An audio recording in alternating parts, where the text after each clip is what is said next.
Is comparing a motion sensor to a presence sensor like comparing a thermostat to a doorbell? No, but not no, neither. It's really easy to just look at a presence sensor as a better motion sensor. And new users, not unlike myself, are doing a lot of that. And manufacturers kind of are too. So let me explain. I'm Patrick Hunt, and I want you to like smart home tech as much as I do. Real solutions with Matter, Apple Home, and a little creativity. Weekly, I'll show you how small upgrades can make a big difference. Welcome. This is my first video in my Smart Home Logic series, where I'm going to be taking a look at the why behind the automations that we create and the scenes that we create. Some of these things we may not be thinking about or are assumed, but I really want to shine a light on those and be more purposeful about the decisions that we make. I'm going to be speaking broadly on passive infrared motion sensors and mmWave presence sensors, specifically in Apple Home. I'm not going to go too much into the tech, and I'm really just scratching the surface. But this is really an exploratory channel, so that's kind of what we do here. So with that being said, let's jump in. So why does the comparison happen in the first place? Well, as a user, I think the comparison happens because I buy a motion sensor to trigger the lights, and then the lights turn off on me too soon, and so somebody suggests a presence sensor in its place, because the presence sensor holds your presence until you've left, and then the lights can then turn off at that point. Or did I just not use the motion sensor in the way that it was intended, which is honestly half the battle? In my LaFaer presence sensor review video, I suggested that this presence sensor would be a great use for closets, laundry rooms, and bathrooms. But let me roll that back a bit. Might this actually be the job of a motion sensor? You see, you actually could define the use of these two sensors pretty distinctly. A motion sensor is used for active short-term use, and a presence sensor is used for passive long-term use. Pretty simple. Following these rules and applying them to my examples from the LaFaer video, a closet, the laundry room, and a bathroom, I really only see one overlap, and that's the bathroom. There's at least two reasons why you might find yourself long-term in the bathroom. One of them is taking a bath, and the other is taking a shower. Let's ignore those two reasons for now and assume that you're in and out of the bathroom in a fairly reasonable amount of time. There's two effective ways to use a motion sensor in these examples, and neither of which involves creating an automation to turn the lights off when motion stops being detected. The most straightforward way is to create an automation that turns the lights on when motion is detected, and then turn them off after, say, 5 minutes. But this was the very reason that you started exploring presence sensors, so you wouldn't have a time limit and no running meter. So we're going to create an automation. So let's go to Create Automation. When a sensor detects something, choose the motion sensor, scroll down, and convert to shortcut. Now we're going to have set the closet light to on, because we immediately want the light to turn on. It's the turning off part that we really got to dial in.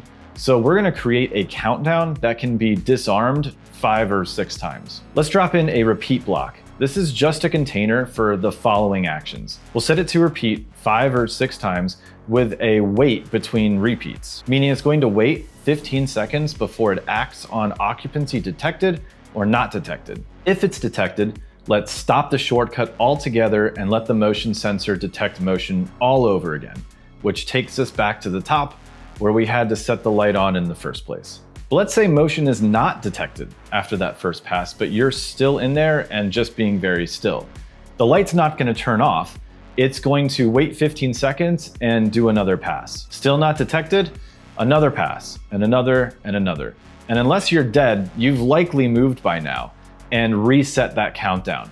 And that's why it exists. But the more likely scenario is that you've long left the room by now, and the shortcut does 5 passes and then turns the light off at the very end. Motion sensors often have what's called a cooldown period, where it can't re-trigger in that time frame. And the Eve Motion has a setting called duration, which can't go lower than 5 seconds, whereas the typical cooldown period is no shorter than 30 seconds. In that duration window, the sensor will not re-trigger on new motion. So I set that duration as low as it will go at 5 seconds, because I'm trying to kind of thread that needle to simulate real occupancy. And this shortcut does kind of mimic an occupancy sensor, which is essentially a motion sensor that can re-trigger during that duration time period. I do sometimes notice a slight delay in automations that have been converted to a shortcut, which is why I really prefer the former version of this automation, where we just have the light to trigger on motion and then turn off after, say, 5 minutes. I really don't mind it in something like a closet. But speaking of delays, presence sensors are notorious for having delays. Some people often even pair a motion sensor and a presence sensor to work together. The motion sensor is the initial trigger for, say, the lights to turn on, and then the presence sensor keeps the lights on as long as you're still present in the room. Is this getting complicated? Yeah, you're telling me. Let's not create reasons to use a presence sensor when a motion sensor will do the trick. They do introduce their own set of complexities, like seeing presence through doors or walls, or interferences that just naturally exist in the home. A battery-powered one, for example, might need to get crafty as to not drain the battery so fast. The LaFaer presence sensor says it detects presence up to 12 feet and then motion up to 23 feet. That confused me when I was already confused. I need a hard line drawn between the two because presence sensors have a time and place. Let's look at a couple very simple examples. Overhead fans cause interference in mmWave presence sensors, but you could have a fan turn on if presence is detected and the temperature of the room rises above, say, 72 degrees or something like that. I did something very similar to this in my trusty nursery, which evidently is my best testing ground. Using the time of day automation, I check in on the temperature of the nursery a few times, but only when Connor is in bed. So at midnight, and then a separate automation at 4 a.m., we're going to get the current temp and the occupancy state. If occupancy is detected and the temperature is above 74 degrees, and this is largely for the summer, I'll have to revisit this in the winter, then let's set the thermostat to 71 degrees to kick the air on, since it's usually set to 72, and his room can sometimes run a little warmer. The 4 a.m. one is just set 1 degree lower at 70 degrees. That one should really never run unless it's an extremely hot night or there's something wrong with the AC. The presence sensor makes more sense here because the odds of Connor moving at the exact time that that automation runs are very slim.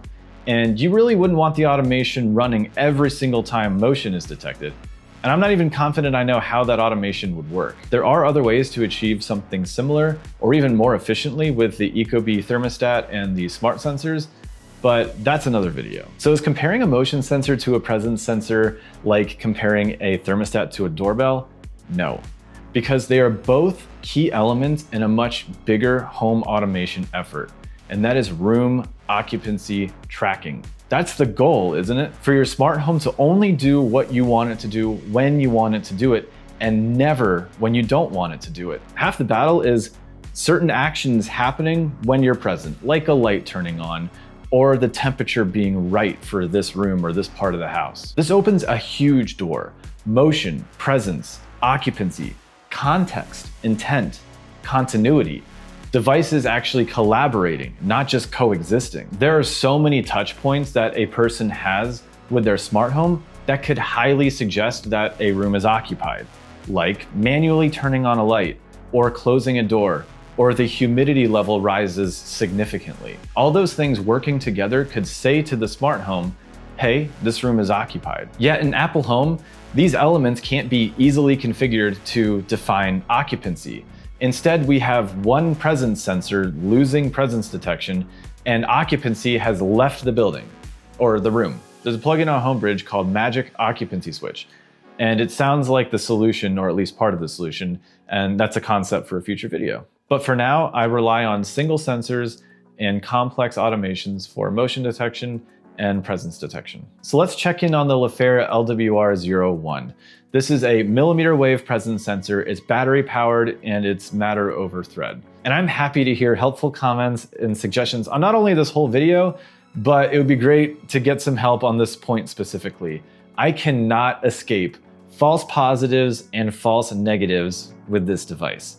Here's what I did. First, I turned on event notifications so I know exactly when occupancy is detected using this sensor. I then created an automation using Controller for HomeKit that sends me a message every single time presence stops being detected in the nursery. I followed all the instructions in the LaFaer app. And in terms of placement, I first had it across from the crib, which was about 11.5 feet away. That night, with Connor sleeping all night, I got about a dozen no presence detected messages. So I moved it to right next to the crib. The following night, the same thing. I adjusted the sensitivity in the app and didn't get another message because the sensor detected presence all day and all night, even with no one in the room for several hours. So I turned the sensitivity back down. It doesn't hold presence all night, but detects presence like 99% of the time. Considering when it loses the presence, it's only for a minute or two at a time. I'm still learning and the product is still new, but I'm really wondering how the experts would handle this from here. Battery life still reads 100% and the response time is pretty instant. I think with some sensitivity tuning and some app updates, this thing could fit pretty well in our home when I attempt true room occupancy. If you haven't yet, please like and subscribe, and I'll see you next week.